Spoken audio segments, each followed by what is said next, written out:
တလားဆူတောင်းပြီးပြင်ဆင်လာတာတော့မှဘာလို့သူတို့မျိုးတွေဖြစ်နေရလဲ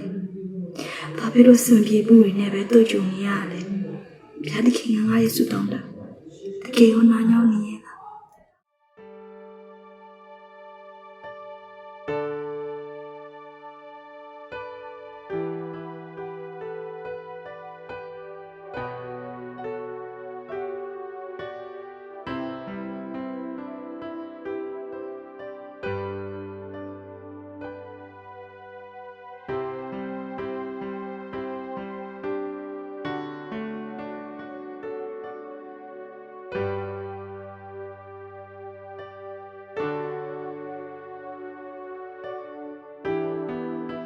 ဟုတ်မယ်နော်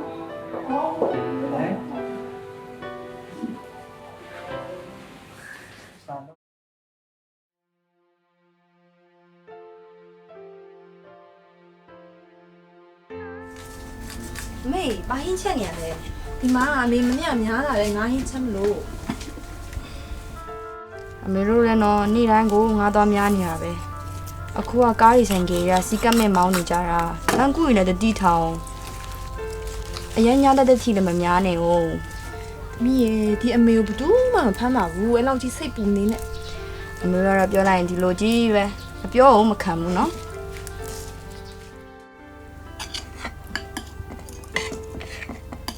အမေမင်းများစားနော်အမေတောင်းနေတူနေစားကြတမီးနိုင်ငံခြားသွားမဲ့ကနီးနေပြီနော်တို့လည်းပြင်ဆင်ဆရာရှိရရောပြင်ဆင်ပြီးတွေ့လား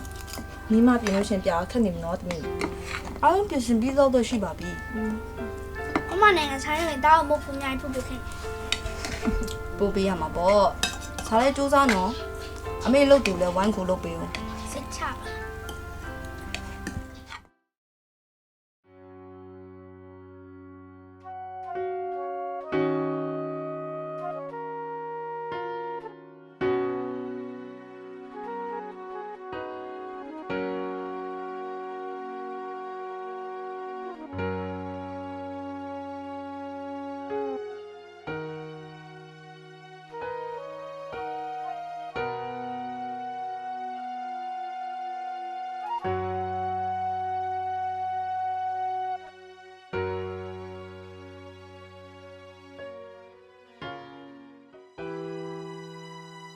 မမီ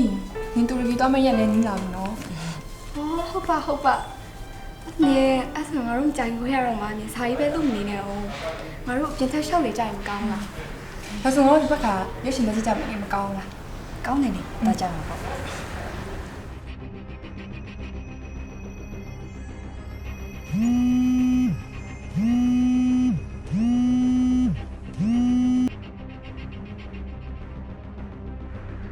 ဒါဒေါ်လာရဲ့သမီးမိလားအော်ဟုတ်ပါတယ်ခုဖုန်းပြောနေရဘူးလည်းမသိဘူးသမီးအမေလမ်းမှာက accident ဖြစ်လို့ခုပြည်သူဆေးရုံရောက်နေတယ်အရေးပေါ်ခွဲစိတ်ရမှာမို့လိုအပ်တဲ့ဟာတွေကြိုပြင်ဆင်ထားပါ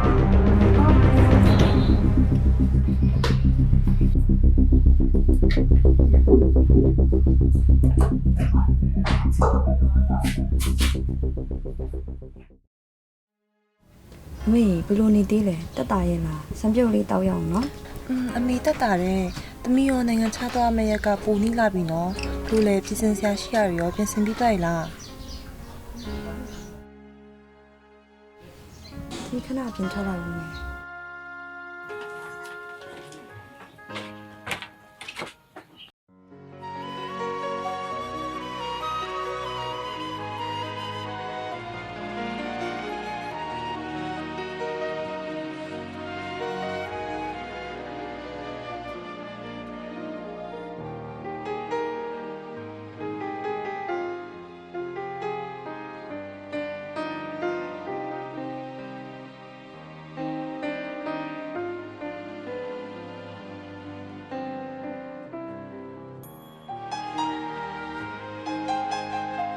တလားဆူတောင်းပြီးပြင်ဆင်လာတာတော့ဘာလို့သူတို့မျိုးတွေဖြစ်နေရလဲဘာဖြစ်လို့စံပြေမှုတွေနဲ့ပဲတွေ့ကြုံနေရလဲဘုရားသခင်ကငါ့ရဲ့ဆူတောင်းတာတကယ်ကိုနားညောင်းနေရဲ့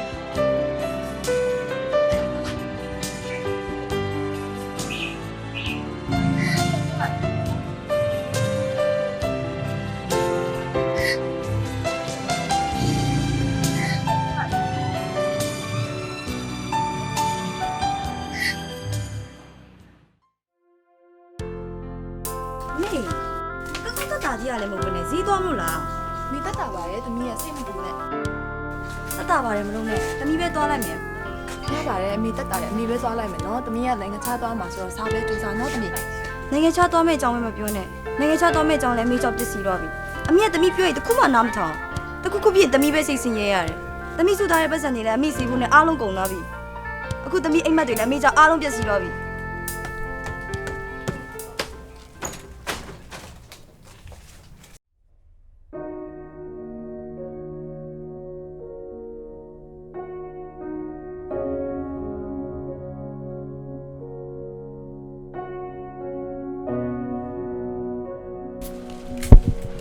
မတားနာမည်လေး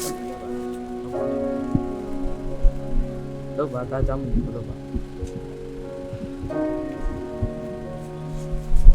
နာမည်ဘယ်လိုခေါ်လဲ တဲ့အောင်ပါ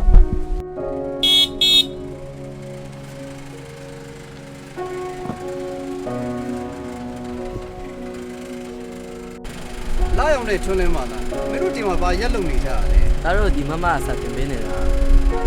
ကိုရီးယားသူတို့နှစ်ယောက်သိရတယ် ဒီဟိုကတော့ကိုမဟုတ်ပေးနေကြတယ် သမီးစာတနာဝါသနာပါတယ်ဆိုရင်သူတို့လေးတွေကိုစာတင်ပေးပါလားလိုအပ်တဲ့စာတင်ခန်းနဲ့တင်ထောက်ကူပစ္စည်းတွေဦးအားလုံးကူညီမယ် ကိုလေးအမေစီမပြေတော့ဘူးလေ ဒီနေ့ပါလားအမကဒါစားရတဲ့ချင် တင်ပေးလိုက်ပါသမီးရဲ့သူတို့လေးတွေအကြောင်းမတက်ရတော့စာတင်ပေးမယ်လို့မရှိဘူး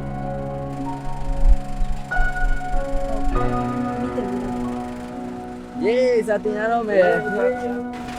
မီးရဲ့ဦး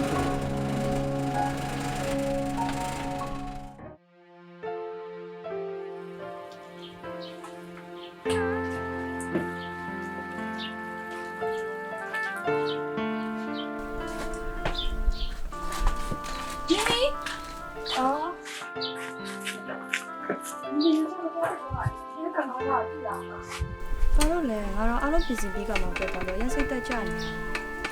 ဟဲနင်လိုင်းချက်ကြည့်ဘူးလားနင်သွားမဲ့တူလူကီလေးချောင်းလိုင်းလေအဲ့ဒါရာဒီဦးတဲ့ဆိုးရလာပြီးတော့ချိတ်ဆက်ပြတ်သွားတယ်တဲ့အခုထိလည်းတည်င်းမရသေးဘူး ဟုတ်တယ်တချို့စီစဉ်ပါဆိုပြက်ကြပါပြီကေစီတက်တိုင်အောင်ဆယ်လို့ထားတယ်နော် အဲ့ကြောင့်ပေါ့နင်ကိုမသွားဖြစ်လိုက်တာတိတ်ကန်ကောင်းတယ်လို့ပြောတာကဲအခုငါတို့ပြင်ခဏသွားလိုက်အောင်မယ်နော်နောက်မှပြန်ပြောရအောင်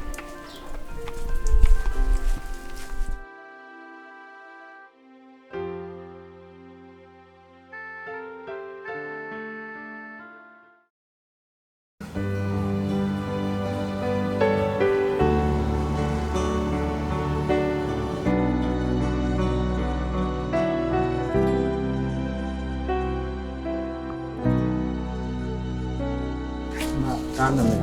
ကြီးပဲမမနဲ့ကြီးပဲ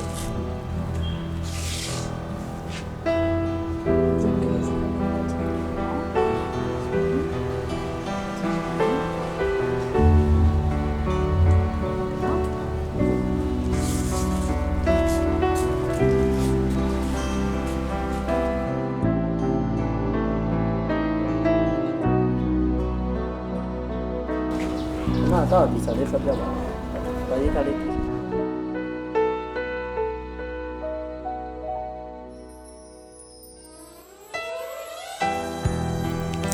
့ချက်ချက်ကိုအရင်ကတည်းကမိခဲ့ရလဲ